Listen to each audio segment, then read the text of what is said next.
یعنی اس سے کیا ثابت ہوا کہ لڑکیاں بھلی 10 آگے ہو سکتی، ایک 10 کے برابر ہے، برابر؟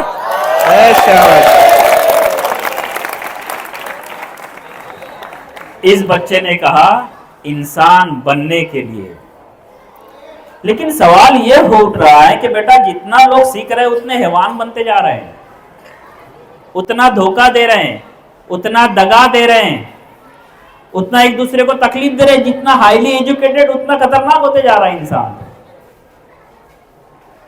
پھر ایسا کیسے ہو سکتا ہے؟ معلوم ہے کیوں ہو رہا ہے؟ ایسا اس لیے ہو رہا ہے کیونکہ ہم نے صرف اقرا کو سمجھا۔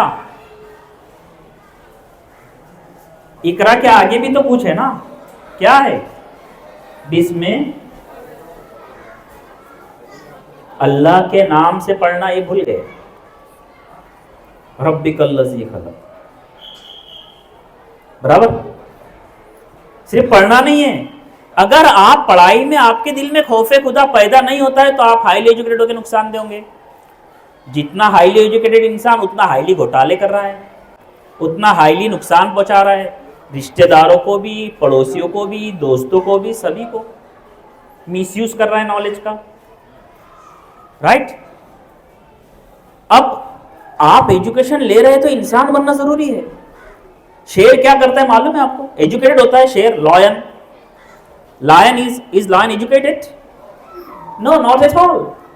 وہ بکری کا شکار کرتا ہے، کیوں؟ کیونکہ اس کو بھوک لگی ہے، لیکن وہ یہ سوچتا ہے کہ بکری کے بچے اس کا انتظار کر رہے ہیں گھر پہ؟ کبھی وہ سوچتا ہے کیا کہ بکری کی بھی اپنی ایک جان ہے، لیکن وہ اس کا شکار کرتا ہے، اس کو مار ڈالتا ہے، کیوں؟ اپنے مطلب کے لیے، اپنے مفاد کے لیے وہ بکری کو ختم کر دیتا ہے۔ اسی طرح سانپ اور بچھو، دیکھو شیر بھی تو بیچارے کا پیٹ بھر رہا ہے تو مار رہا ہے، اپنے مطلب کے لیے مار رہا ہے، لیکن سانپ بچھو جب ڈنک مارتے ہیں تو زہر باہر آتا ہے، اندر تو کچھ نہیں جاتا ان کے، پھر بھی وہ ڈنک مارتے ہیں، صحیح ہے نا؟ اب سوچو، کیا میں ایجوکیٹڈ ہو کر بھی شیر کی طرح اپنے مطلب اور مفاد کے لیے دوسروں کو نقصان تو نہیں پہنچا رہا ہوں؟ کیا میں ایجوکیٹڈ ہو کر بھی جنگلی جانور ہی بنا ہوا ہوں؟ اب یہ سوچو کہ میں ایجوکیٹڈ ہو کر بھی سانپ اور بچھو کی طرح بغیر مطلب کے دوسروں کو تکلیف تو نہیں پہنچا رہا ہوں، دوسروں کو ڈنک تو نہیں مار رہا ہوں؟ کیا مجھ میں ایجوکیٹڈ ہوتے ہوئے بھی جانوروں والی صفتیں نہیں گئی میری؟